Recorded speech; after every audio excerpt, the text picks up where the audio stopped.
And now here's part 2 of our episode. Okay, there's a few things I definitely want to hit. I definitely want to talk about. Are we on now? We're recording now. Yeah, we're in. Okay, so but we're like in it. You're not just prepping me. No. This is it. Okay, We're talking. Sorry. This is the meat, like you said. We love editing, but this is it. We're in here. Okay. Sorry. I'm in. That's funny. By the way, I'm giving you another 60 points for we love editing, killing your darlings. That's really I think that's something that's true, and also I think something that is in gaining a greater appreciation for Taylor, just the kind of focus on detail that I have come to understand that she has. It's really up there and with the best of them. And I think that's the professionalism. It's an amazing thing, and it's all about killing your darlings, isn't it? So anyway, that's from there. I want to ask you, since you were such a fan of the original release, and this is kind of, we're going to kind of skip over the political stuff about the masters for the moment, but I want to know a little bit about what the experience was like of listening to this Taylor's version, the re-release for the first time. What was that? Do you remember where you were? Do you remember what it was, like what the feeling was like? I mean, you've already expressed a lot of the emotional roller coaster that you experience all the time, but what was it like for that particular time? It was like an event. It was the entirety of last year's autumn was centered around this album release, the excitement around it. Mm-hmm. Me and my friend, I have a huge community of other fangirls that we have group chats, and honestly, I feel like the energy generated by our enthusiasm and anticipation for this album could have generated, several households worth of power, nice. If not an entire city. Gavin Newsom will be very, very appreciative for you. Yeah. No, we could do it. Put us on a little hamster wheel while we talk about All Too Well 10-minute version. And what's interesting is that I find my experience of Taylor Swift and other similar pop artists to be a bit of a communal experience, a kind of community-based thing. I love being part of a fandom and in community with other young women or non-binary, queer, trans friends who find the same kind of love and appreciation for this music. There's nothing like knowing all the lyrics to every song on an album, screaming it with people you love. But I have to listen to an album alone, quietly in my room the moment it comes out. I need my good big headphones. I need candles to be lit. I need my phone to be on Do Not Disturb. I need to not be processing it as content or as something to react to on social media, as something to be discussed instantly. It needs to be like a private, personal experience to me, because honestly, listening to a new Taylor Swift album is a bit of a sacred experience for me. And as a comedian, it's very hard for me to say that with a straight face, but I mean it to my core. It's the closest I've ever felt to a hymnal in a church, sort of a spiritual. I know it's a joke when people say I'm having a spiritual experience or I'm having a religious experience with X, Y, or Z non-religious item, but that is really how I process my favorite musicians. And I think that's not just a me thing, but yeah. No way. I remember exactly where I was. I was at home with my headphones on, lit candles, listening to it all, freaking out. Yeah. So then I proceeded to have an entire weekend of experiencing it in a community sense. There were multiple parties thrown in Red Taylor's version honor. I actually had a party at my own house the next day that I had to prepare for. So I wasn't even able to watch the short film until later with everyone there. It's a harrowing experience, that film. It's something else. I mean, very well acted, but like, I don't know. Would you mind us talking about that film? No, for I would love to hear your thoughts about it. Well, I remember I watched it right after it came out with my roommate, who, I don't think she would identify as a Swiftie. I think she is definitely a particular fan of Taylor's later albums. And I remember, to be completely honest, I remember at the time thinking it felt very strange at first to be watching what felt like a shot for shot remake of, okay, am I to understand that the implication is that this is a kind of a recreation of her relationship with Jake Gyllenhaal? Is that the implication? Theory. Yeah. It's a theory? Okay. So if we're running with that theory, it was like I don't think I'd ever had an experience like that where I felt like I was genuinely looking into somebody recreating for her audience or their audience, like the actual events of something that happened between two mega celebrities. And so it felt very, there was something harrowing about it. That harrowing was it felt trespassing.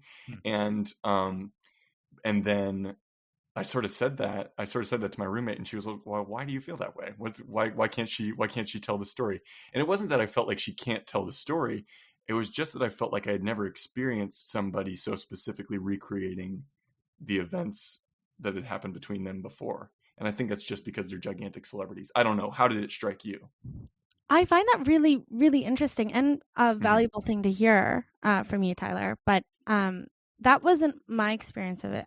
I would caution that the All Too Well short film is not a documentary. It is not intended necessarily to be actually a shot-for-shot remake of the true relationship that this song was inspired by. I think the song was inspired by a relationship.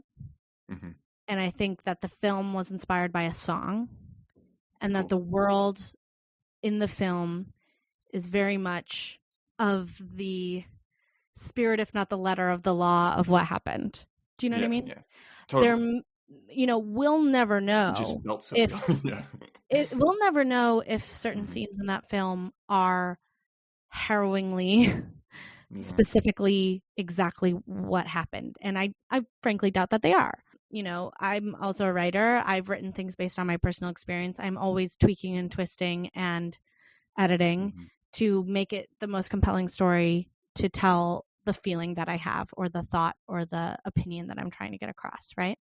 The story I'm trying to tell. And so I think she does that. And I think she's always done that, starting first with her songs, which is why a lot of people get really salty when she writes songs about them. Like, that's not what it was like. It's like, yeah, no shit. It's about a shade of an experience that she personally had. It doesn't have to be, she's not a journalist.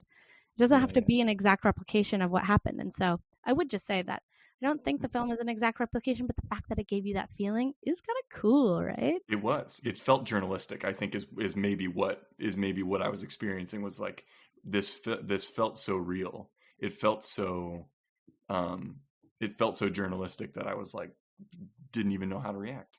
So I completely agree with you that it must be that is the grain of salt that it must be taken with, that it's not reality. It was like definitely something else. But maybe it's just how she exists in the public, in the public consciousness, that makes us feel like we know so much about Absolutely. her. And I'm not even saying that as somebody who considers myself a super fan.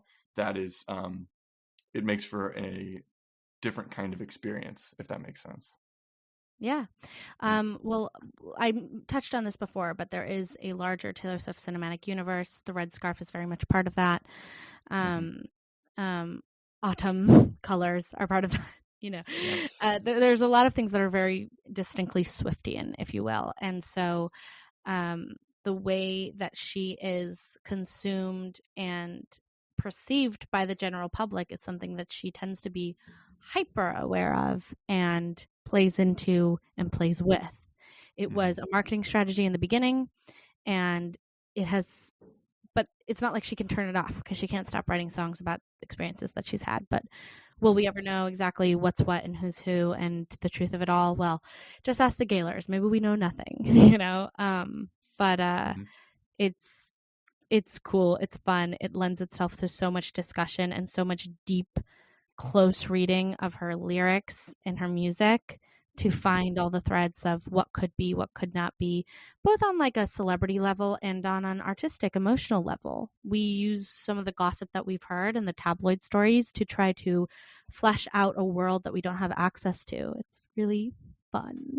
in an original draft of the bio at the beginning, I debated when I was writing it whether to mention anything about, all of the obsession with who she was dating and what songs about who and whatnot, because I will say on some of our episodes we do kind of dive into where the artist's life interlocks with the music. I felt like with Taylor Swift, I feel like I tried to shy away from that because I feel like that's been what the media has done all the time. It's Has well just worn, yeah. always, yeah, and I think that it's while it may be true or may not be true, I like what you said though about the fact that she's sort of been like, well, you're gonna say this about me, okay, well, I'm gonna build it into the marketing. Like that's how we're gonna like if as long as you're gonna say it, I'm gonna take advantage of it in some ways.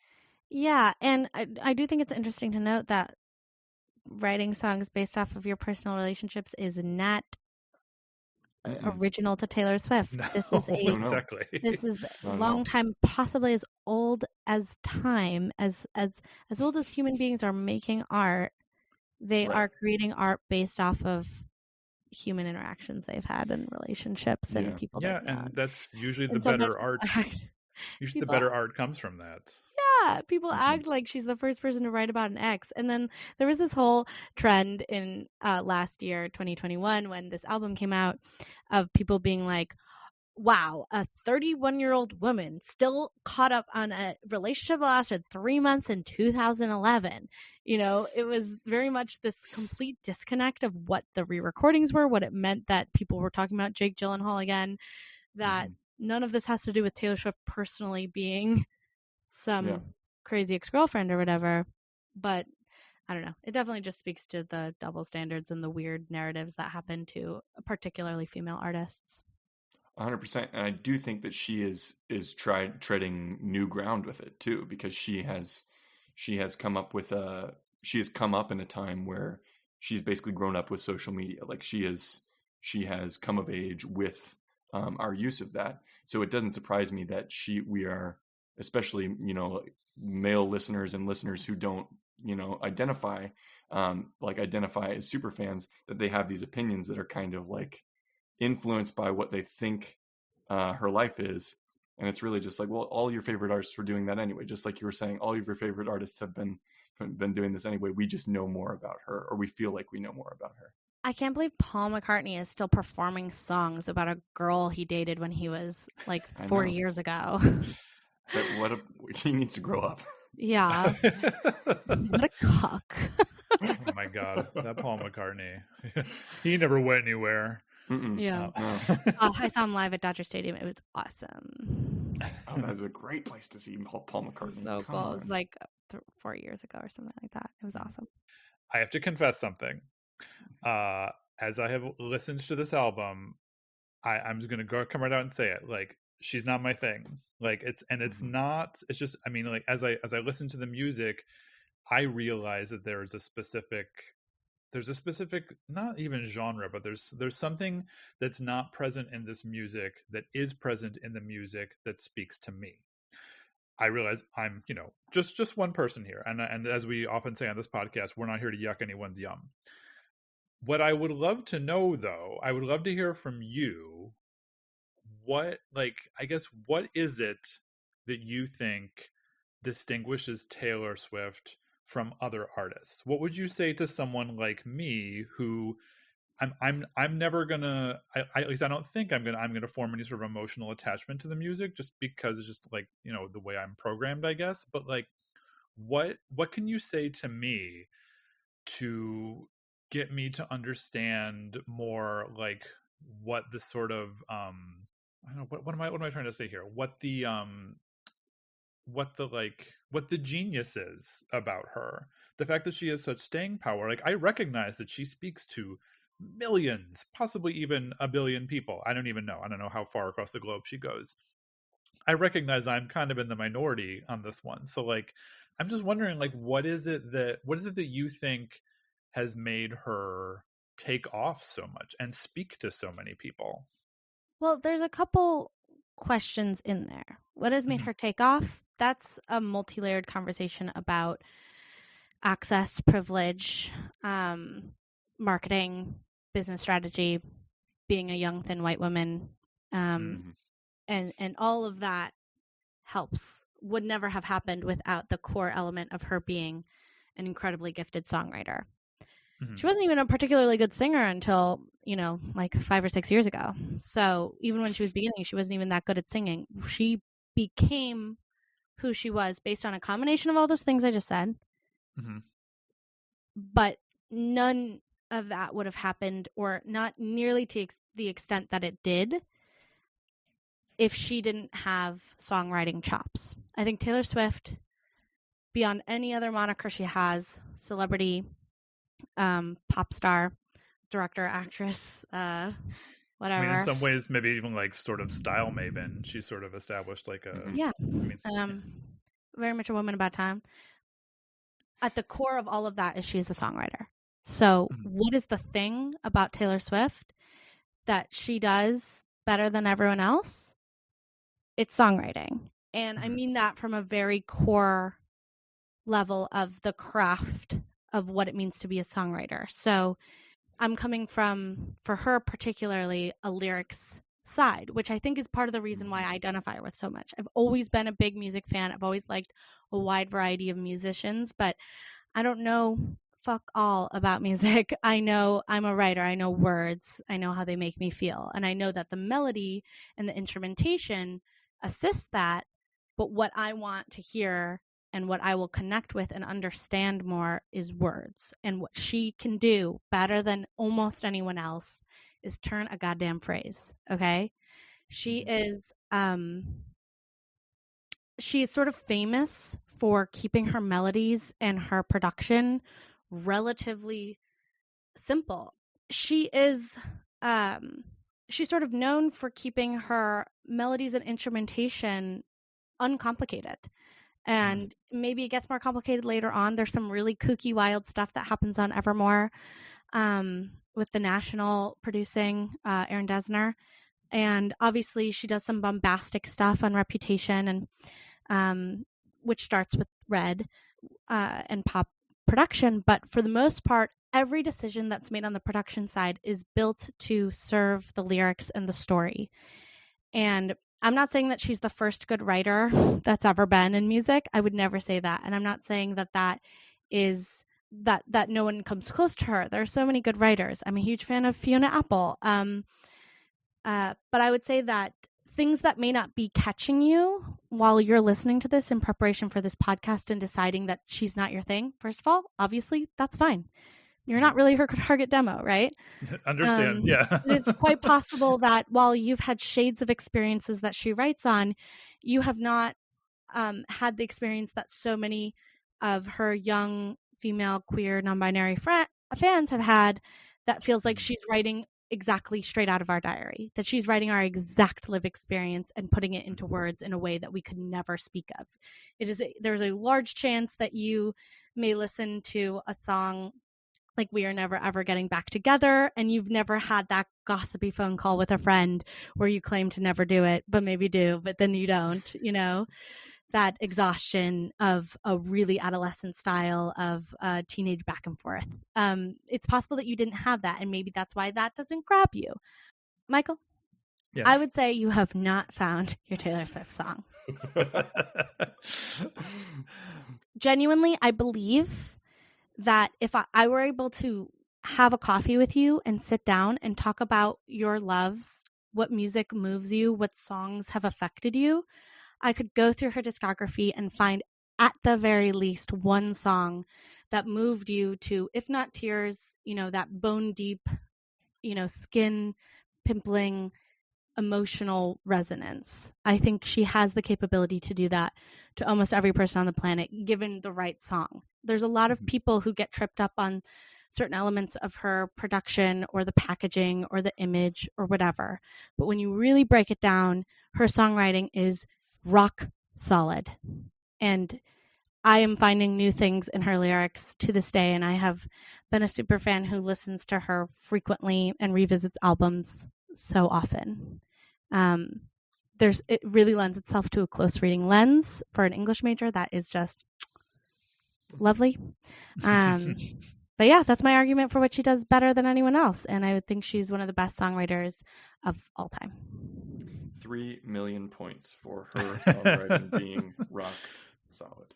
I was gonna say, I suspect that there might be something on more recent albums that would speak to me. I mean, because you gave us several, and we chose Red. Well, for two reasons. One, because someone else who is on this season chose that album as one of their top albums. So whenever an album pops up more than once, we make sure that someone talks about it. And then I think we sort of knew that Red was kind of a pivotal album in her career, and so it felt like that should be the one that we should talk about. But I suspect that there's probably something on one of the more recent albums, considering the fact that, like, you know, the National and Bon Iver worked with her, and isn't she also working with like Jack Antonoff right now or something like that? Yeah, I mean, she's been working with Jack Antonoff since 1989 days. Oh, really? Okay, I didn't realize that. But, okay. They are big time collaborators, and he was very much involved in Folklore and Evermore as well. So, didn't I see you post the other day that he's probably involved with the new one too? Oh, yes. He was definitely featured in the behind the scenes making of TikTok that she posted. So Jack Antonoff, it seems like it may be a Taylor Swift, Jack Antonoff kind of private collaboration joint. Very cool. You know, Very like cool. it doesn't look like all of it was kind of coming from his New York studios. So that's very interesting to me. Yeah. I would love for her to work with someone new, but he's really good. He's really an excellent producer. She has fascinating collaborative. I'm endlessly fascinated by the producers that people choose to work with as I learn more about what that relationship is like, not being a musician myself. But so the people that she keeps close, it seems like she kind of has a group of people that really know her sound, and it makes sense if she's somebody who is so specifically knows how she wants to create the experience for the listener, keeping a stable of people around you. So to what you're saying, like it's always fun to bring somebody in new, but having people who know your sound seems pretty invaluable. Yeah. And just, she has trust issues, understandably. So I can understand not wanting to loop a new person in. Michael, I have a quick question for you. Yeah, of course. Can I ask you like 2 or 3 questions? Of course. Yeah. What is, like, if you had to pick one song, what's your favorite song? Oh God. I know. And like with the great caveat that there's so many great songs and this does not define you as a person, but I just want to get a sense. I mean, it's always a toss up between Radiohead's Subterranean Homesick Alien, and there's a sort of kind of a deep cut Pearl Jam song called, in some versions it's called I Got ID, and in other versions it's called I Got Shit, depending on I guess whoever's publishing it. Yeah. But I'd say like those 2 songs are songs that have been favorites of mine for quite a long time. Okay. And then my second question is, have you ever had your heart broken, and how many times? Yes. And if I had to count, I would say fewer than 5 times. Okay. I have a suggestion for you. Okay. I think you should listen to I think you should listen to Ivy off of Evermore and see how that sits for you. Okay. Yeah. This is a party trick I do. And I could be wrong. I honestly, if I had more time to think about it, I might pick something else. I'm not familiar with that Pearl Jam song. I am familiar with the Radiohead song. It's an excellent song. Great choice. Yeah, I could have maybe picked a more warbly Taylor Swift song, but yeah. Okay, I got it ready on Spotify to listen to after we're done recording. Yeah. I think it's been I've really enjoyed listening to her in preparation for this episode, because I feel like I want to approach. I appreciate what you said about, the experience of listening to an album for the first time, and I think that is a really great way to make sure that you're just really focusing on exactly what the music is and exactly what the conversation is happening between you and the artist. And I think it's, especially for, millennial, Michael, I consider you an elder millennial. We've talked about this, and I'm right in the thick of millennial. For elder, I'm a millennial cusp. Yeah, I'm a millennial rising. Baby. No, I'm just a stupid baby. I'm only 30 years old. I just spend too much time on TikTok.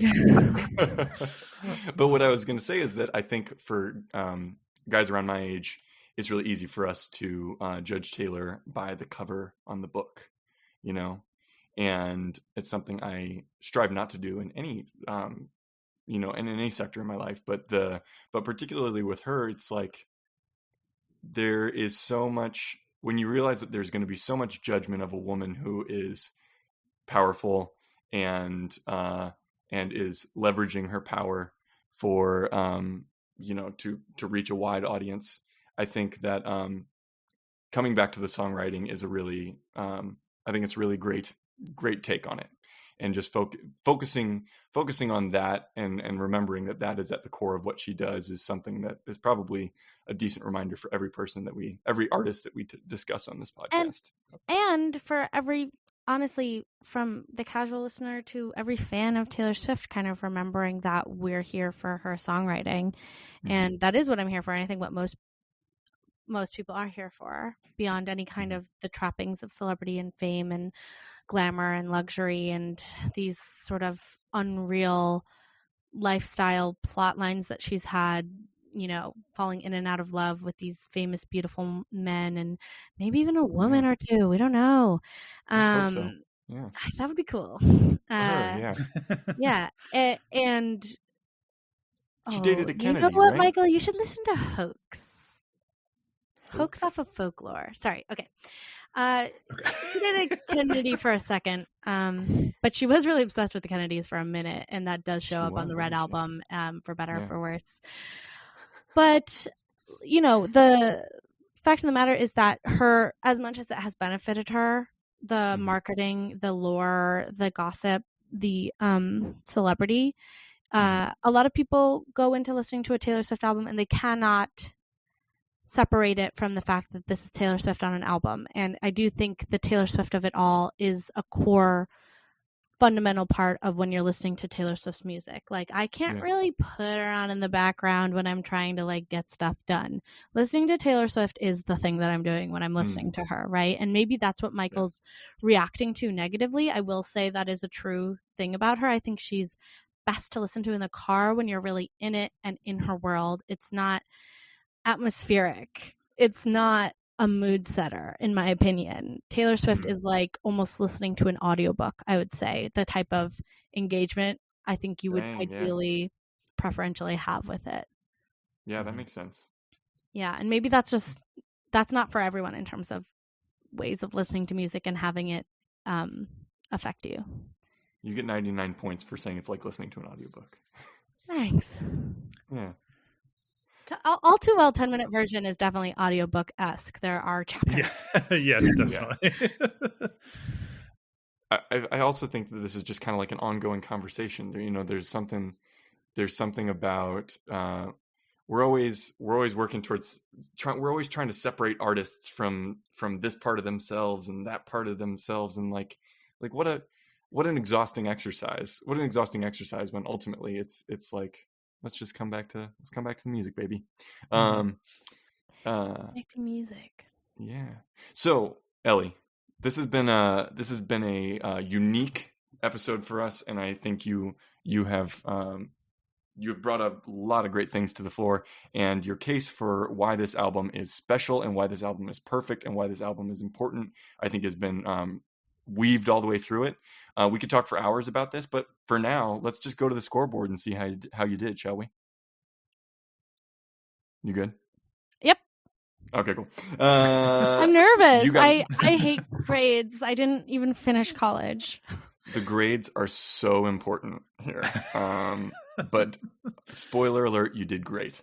You got 99 points most recently for saying that listening to this album is like listening to an audiobook, because that is true. You just can't you can't just have it going. You got to listen to her. You got 3 million points for saying her songwriting is rock solid. You got 60 points for talking about your love of editing and killing your darlings and why that's important vis-a-vis Taylor Swift. You got 150 points for screw genre because we don't really need it. 90 points for your Lil Nas X Industry Baby costume. You got 300 points for, in many ways, she's the same old Taylor, even as much as she's changed. For some reason, I wrote down 65 points for Taylor Swift. So I don't know what that was. Hey, I love that. I kind of really like that for you, too. That really makes sense. And then the first points you had on the board were 500 points for reaching enlightenment. Embracing your love of pop music at the phase of your life when you were in college, which I'm so glad you did, because then How I learned to stop worrying and love pop music. Yeah, by Ellie McElvain. Yeah. So you did great. These are the points on the board. Do you have any final words you want to leave our listeners with about why they should listen to this album and why it's great? I feel I spent a little bit too much time talking about Taylor Swift generally and not about why this album is so impactful. Obviously, All Too Well 10-minute version is my standout track, but this album has it all. It has soaring stadium power ballads. It has rock tracks. It has pop music. It has breakup songs. It has makeup songs. It has songs that are introspective about the concept of being a public figure in the world. It has songs from the perspective of Ethel Kennedy, the Kennedy matriarch. And somehow that song can make you cry and want 10 grandchildren. Crazy. I never really thought about it that way. And then ultimately, the best thing about this album, especially for people who have listened to it and thought they knew everything about it, is the From the Vault tracks. She released, I think, 5 or 6 From the Vault tracks, including standout track Nothing New by Phoebe Bridgers. And these songs, allegedly written at the time that she was writing the rest of the Red album, are a fascinating case study in what it means to be a young woman who has to censor and mold what she puts out on a public stage when she's a young woman, when she's 21, 22, and what she can do when she's freer with it and has her own agency to tell the story that she wants. And that is most clearly shown in the song Nothing New, which rules. Listen to Red, Taylor's version. Hell yeah. Don't listen to the original microphone version. drop. Yeah. I think you've done it. Well, thank you for that, Ellie. Michael, hearing Ellie's case, sitting on points on the board, what do we think? Does this album go to 11? Is this album a perfect album? I have to say that this is the first time that we've had a guest actually ask us a question in return with the intention of like trying to identify a specific song by an artist. And that, honestly, that's sort of the way to my heart, because I feel like I would want to do that same thing with people with Radiohead. If they were like, I don't like Radiohead, I'd be like, well, what about this? Look, even though I recognize that she's not my thing, the case you've made is extremely strong. And even this like case at the very end, I feel like you talk about Taylor Swift the way that I talk about Radiohead, where there's no ums in what you say, there's no likes in what you say. It's just, you know what you're going to say, and I'm going to give you a lecture right here on this. And it's not just going to be a boring lecture like professors give in college sometimes. It's going to be an engaging lecture. And so, Ellie McElvain, yes, indeed, Taylor Swift's Red, Taylor's version, goes to 11. Oh my God. I'm so happy. Sorry, you Tyler. did her proud. I think she'd be proud.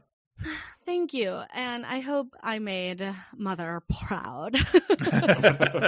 My mother, who is 2 years older than me. 3 years. I know she will be. Thank you.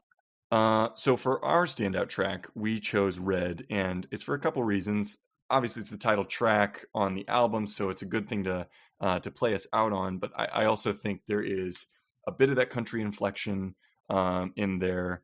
The sort of atmosphere of an earlier Taylor is holding over into this album, and I think it's a really good illustration of how this is that sort of estuary period for her. You know, coming waters are mixing between pop and country, and that you can kind of feel the fusion happening in that song. So I think it's a really great one that our listeners can get a little taste of before they go listen to the full album by themselves. Would you agree, Michael? I would agree.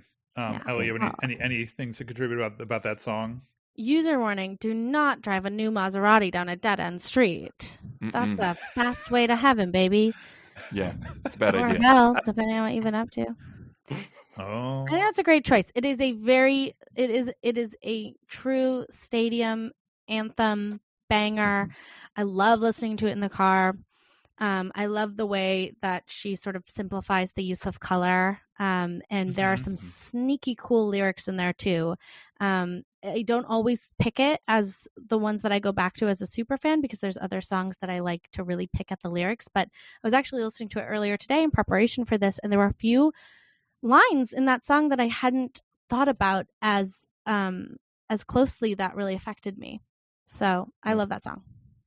It's got staying power. It's a gift that keeps on giving. Ellie McElvain, thanks so much for doing this. This has been a real treat. Thank you for having me. Yeah, we're glad to call you part of the This One Goes to 11 family. Absolutely. And I'll report back to you about those songs. I will let you know. Please, and then I might just email you another one, because I'm gonna obsessively think about this for like another few hours. Okay, well then there is we occupy a Venn diagram. We are on an overlap in some Venn diagram here in terms of our music fandom about our particular bands and artists. Yeah, and it's really okay if no song ever affects you. I think we will find one. Okay. Excellent. All right. Well, listeners, have a good week and enjoy Red.